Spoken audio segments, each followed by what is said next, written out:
Meron kayong kakaibang ibon dito na inaalagaan eh. Ang iba, mayroon talaga sila ng almugan kasi yan kasi ang tradisyon. Pag nilagay nila ito sa sanga, and then dumapo yung almugan, didikit yung paa niya. Oh, Hindi siya makakaalis. Ay, tahiin ko na to.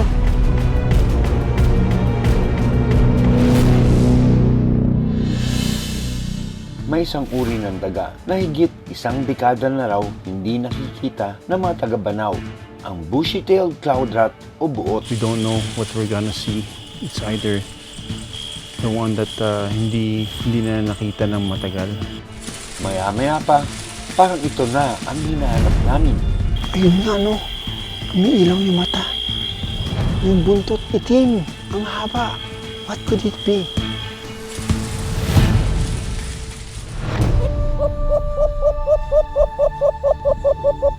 Ang kanilang tinig, panggising umano tuwing umaga. Sa liblib na komunidad ng mga Blaan sa Alabel, Sarangani, ang kanilang alarm clock, mga ibon ng almugan. Pero sa halip na malaya ito nakakalipad at humuhuni ang kanilang awit, limitado umano sa maliit nitong kulungan.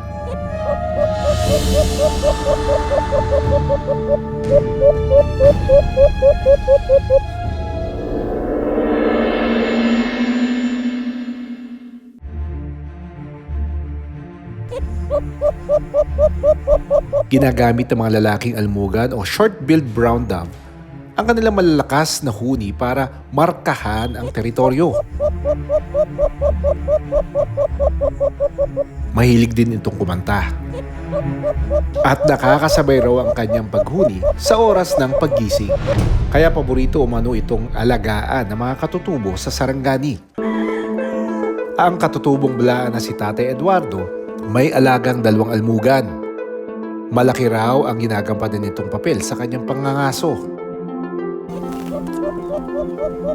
Meron kayong kakaibang ibon dito na inaalagaan eh. Pwede nyo ba ikwento sa amin yan? Talagang mayroon kami niyan. Ang kasabihan ng ninuno namin noon, sir, yung almugan daw, diyan sila kumukuha ng oras pag sila ang lakad na. Yan daw ang magbigay sa kanila ng oras dahil sa noon pa daw. Wala kasing mga ganitong Walang mga cellphone, relo. Walang relo. So, ibig sabihin, lahat kayo dito, kahit may cellphone na, kahit may relo na, nag-aalaga pa rin ng almugan. Hindi naman marami.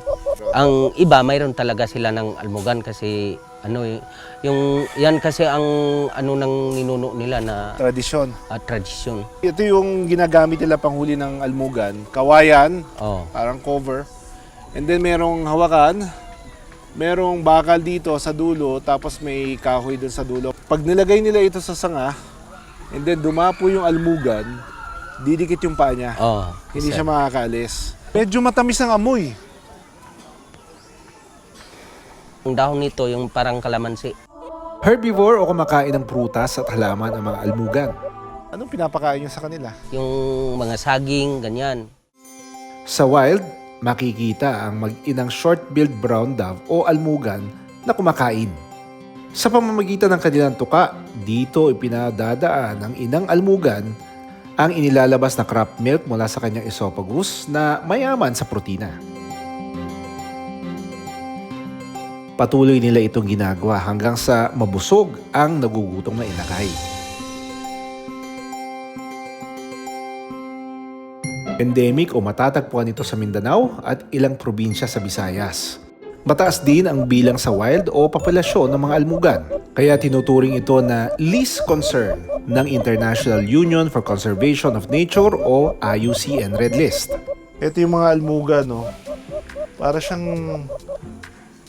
malaking bato-bato. Kulay brown to black. Tignan mo yung ulo niya. May parang metallic colors yung kanyang batok. White streaks doon sa may mata. Brown yung katawan to black tip yung kanyang feathers. And siguro dahil sa maliit lang yung cage niya, nasisira pati yung kanyang tail feathers. Dahil sa illegal na pangunguha at pag-aalaga ng mga almugan, maliwanag na bawal ito sa batas. Alinsunod sa RA 9147 o Wildlife Resources Conservation and Protection Act. Posibleng manganib pa rin ang kanilang bilang. Paliwanag ni Tate Eduardo, hindi raw nila sinasaktan ang mga almugan. Ang pag-aalaga nito ay bahagi ng kanilang tradisyon at kultura. Nag-rely sila sa mga huni ng ibon to tell the time. Contrary dun sa mga manok o yung mga tandang natin na tumitilaok sa umaga, tumitilaok din kasi sila sa tanghali o sa hapon. Itong mga almugan, consistent sila ng mga umaga. Sa batas, mahigpit na ipinagbabawal ang pagkuha o pag-aalaga ng almugan at iba pang hayop na walang permiso. Mula sa Department of Natural Resources o DNR, may ilang pagkakataon na pinapayagan ang mga katutubo na manghuli ng hayop sa wild ayon sa National Commission on Indigenous People. Ang makaraniwang issue pagdating sa wildlife laws at hunting rights ng ating mga indigenous peoples ay ang mga striktong pagbabawal sa kanila sa paghuli ng mga hayop dahil alam naman po natin na ang mga IPs, lalo na po ang nasa kabundukan, ito ay kanilang ginagamit sa ritual. Kailangang isagawa umano ang ritual sa paraang hindi mapanganib sa kalikasan. Hindi rin sila maaaring magbenta ng mga nahuling hayop. Nire-regulate lamang po at nililimita as much as possible para lang po lamang sa ritual or kapag kailangan po sa kanilang sustenance at bawal po ang ibenta. Meron naman po tayong mga forest rangers na dineploy ng DNR upang magbantay sa ating mga kagubatan. Meron po tayong na-organize na Kemlong Banwo, mga IPs forest guards po na na-train ng DNR kasama po ang AFP. Sa Alabel, Sarangani, bahagi raw ng kultura ng katutubong Balaan ang pag-aalaga ng almugan. Isa sa mga nakakulong na almugan, naabutan naming may sugat at nagdurugo ang ulo. Posibleng pinilit ng ibon na sumuot sa butas para makalabas. Oo, naman. May mga ibon kasi talaga, parang katulad ng tao na nervyoso. Natuklap na ang balat ng ulo ng almugan. Maghihil naman to, given the time, nilagyan na natin ng antiseptic. Ay, gano'n na pala na ano na talaga pala niya. Tahiin ko na to. Tatahiin ko na to. Ayan siya, oh. Ayan na siyang balat, oh. Sorry, birdie.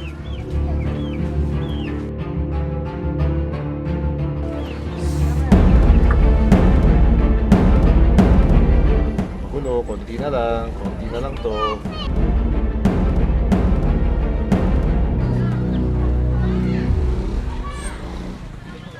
Kahit kinikilala ang karapatang pangkultura ng mga katutubo, paalala ng National Commission on Indigenous People o NCIP, may limitasyon ang pagkuha ng mga hayop sa gubat at may obligasyon din ang mga katutubo sa kanilang nasasakupan. Sa IPRA po or RA 8371, mayroon pong responsibilidad ang mga IPs. Ito po ay ang i-maintain ang ating ecological balance. Kaya po dito sa Sarangani, ang ating provincial government po initiated a 1 million tree growing project na started in 2022. As to date po, mayroon na po tayong 255,000 na mga punong natatanim. Kasama po ang ating mga tribal leaders at mga IPs.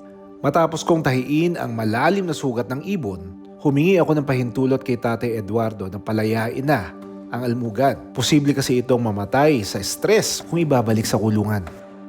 Kanina, pagpasok niya dun sa butas ng cage niya na bakal, natapyas yung balat niya dito. So tinahin natin ulit. It will heal. Mabilis naman sila mag-heal, no? Lalo na kung dinisinfect naman natin. And hopefully in a few days, dried na ito.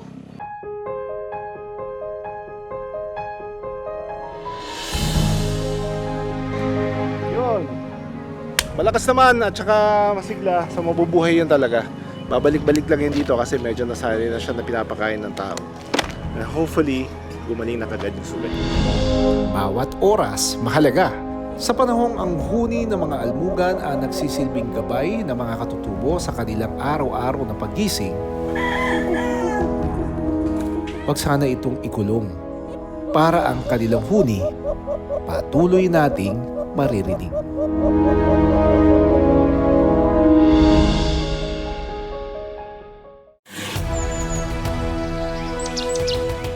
Ang ilan sa mga hayop na nakita noon, tila naglalaho na ngayon. Karamihan sa mga ito, sa litrato na lang daw makikita. we don't know what we're gonna see. It's either the one that hindi na nakita ng matagal. Sa Kalinga, isa sa mga ito ang sinasabing tagabantay raw ng kagubatan ng Banao Protected Landscape. Hindi kumakain. Ang lapit.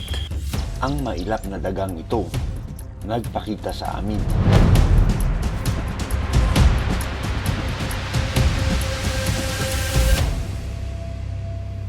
Sa kagubatan ng Kalinga, may isang uri ng daga na higit isang dekada na raw hindi nakikita ng mga taga-Banao.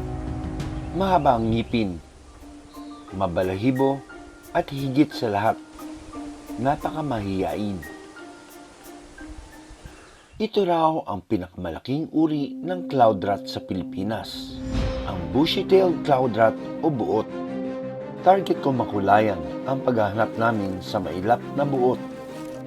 Ang kanyang tirahan, hitik sa iba't ibang buhay ilang. Paraisong maituturing na mga hayop. Pagsapit ng gabi, mas lalong naging buhay ang kagubatan. Dito, magsisimula ang aming paghahanap. Pero tila sinusubok kami. Biglang naging ganito yung panahon, ano? Umaambon-ambon, malamig ang malakas ang hangin. Ang gagawin natin ngayon, pinauna natin yung first team. Kasi napansin natin na pag maraming tao, mas mailap yung target species natin, yung buot. Kasama ko si Derek, isa sa forest ranger ng Banao Protected Landscape. Sa pagkakaalam nyo, ilang cloud rat lang ba ang meron dito sa Banao? Sa previous na experience namin, bali dalawang klase po sir, yung maitim at saka yung parang panda. Kailan ka huling nakakita ng yung maitim? 2015, kaya hinanap-hanap namin yung dating lunggan niya. Sa tagal kasi ng panahon, parang wala na yung puno, parang na-decompose na, natumba siguro sa bagyo. Napaka-elusive niya and we're still hopeful na makakita tayo 2025. Biro mo, 10 years ago, huling nakita, do they still exist now? Especially, matagal-tagal na rin siyang hindi nakikita. Mahigit isang dekada na raw hindi nakikita ang bushy-tailed cloud rat sa Balbalan, Kalinga. Ito ang pinakamalaking uri ng daga sa Pilipinas. Endangered o nanganganib ng mawala ang kanilang lahi. Ang Banao Protected Landscape ang isa sa mga lugar na huli itong nakikita ayon sa pag-aaral ng grupo ni Dr. Lawrence Heaney taong 2010. Kaya ngayong gabi, susubukan ng aming team na mahanap ito. Kalimitan yung mga cloud rat natin na pini-feature, nahuli na sila, nasa kisame. Pero to look for them in the forest is something challenging, especially in a very distant place like Kalinga. Whether Luzon giant cloud rat to, iniasahan ko na mas furry siya, no? Sa aming pag-iikot, bigla akong tinawag ni Derek. Tinawag tayo nila Sir Derek, at may nakita daw sila. May gumagalaw sa taas ng puno. It's giving an eye shine. Ano kaya yan? Ayun nga, umiilaw yung mata. Yung buntot, itim. Ang haba. What could it be? Nandun nakatago sa fern. Oh my God. Musang, it's a civet cat. Ang cute ng tenga niya. It's a handsome civet cat. Wow, ang laki niya. Isang Asian palm civet ang naabutan naming nagpapahinga sa puno. Ang cute. It's the cutest civet cat that I've ever seen. Chill lang siya. Hindi man ito ang hinahanap namin, pero masaya akong isa sila sa naninirahan dito. Ang musang ay isa sa taga-kontrol ng populasyon ng insekto at daga sa gubat. Sila rin ang seed disperser ng kagubatan o taga-kalat na mabuto ng fruit-bearing trees. Hindi tayo binugo. Kahit ganito yung panahon, nagpakita pa rin yung civet cat. So, I'm really thankful The team did a good job, yung ating mga escort. Hanggang sa may narinig kaming parang umunguya. May naaninag ako sa itas ng puno. Ang lapit. Cloud rat. Ito, grabe, ang lapit oh. Yung likod niya may black na stripe and then gray. So it's another Northern Luzon giant cloud rat. Ito ang kalahi ng hinahanap naming bushy-tailed cloud rat. Wow! One after the other. Una civet and then biglang may cloud rat. So this is it! This is it! Pasilip-silip ito mula sa mga dahon. At mayroon pa sa isang puno. Parehas silang mailap. So, wow, we didn't see the Luzon bushy-tailed cloud rat, pero ang nakita namin is yung napakaganda, kakaiba dun sa mga Luzon giant cloud rat na nakikita natin. And nanginginain siya dito ng pandanus na gumagapang dun sa taas ng puno. Nung naghanap sila, nakatayo lang ako dito with my red light, tapos biglang may narinig ako ngumunguya. Mas maiksi ang fur o buhok nito kumpara sa bushy-tailed cloud rat. Mas nakikita rin ito sa mababang parte ng bundok. Became very shy when we were trying to document it, nakatalikod. Pero nung humarap siya, mukha siyang panda. That is the best description that I can describe this Luzon giant cloud rat. Kaya sila tinawag na cloud rat kasi nandun sila sa matataas na puno. Especially ito, gray siya, mukha siyang ulap. But we're still hoping we can see the Luzon bushy-tailed cloud rat. Sa gabing ito, hindi nagpakita ang aming target. Pero ang makita nito sa wild ay isang pambihirang karanasan. It's already 11 o'clock and I still consider our team lucky. May dahilan kung bakit kumakaunti na ang mga cloud rat. Sa ilang lugar, inuhuli ito para kainin. Itinuro sa amin ng isang magsasaka ang isang bahay na may bakas umano ng cloud rat. Ayun oh. Nakasabit. There. So this is a tale of the Northern Luzon giant cloud rat. Yung buat na tinatawag nila. By the looks of it, mukhang mga matagal na ito. Mga buwan na. Pero it's still soft, oh. Walang amoy. Ano ka dato? Ang kapal oh. Pero syempre, sila lang ang may karapatan na mag-hunting ng ganyan, Pero pagka hindi ka taga dito, hinunt mo for pleasure, pwede kang makasuhan. Ang hindi nakain na parte ng buot tulad ng buntot ay isinabit na lang sa kanilang bahay. Ano po ang ruling nyo sa tribo nyo sa paghahunt? Meron kaming ordinance na hindi namin inaabuso yun.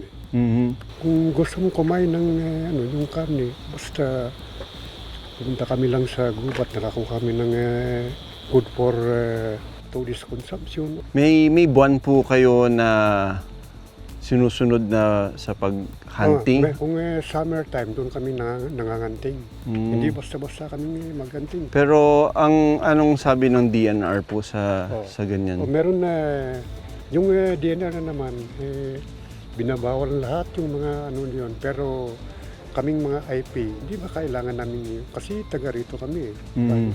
Hindi nila mapigilan yung control lang. Ayon sa Republic Act 9147, Article 1, Section 7, ang mga indigenous people katulad ng Banao Tribe ay may karapatang mga aso. Pero papayagan lamang ito para sa pansariling konsumo at hindi pwedeng ibenta.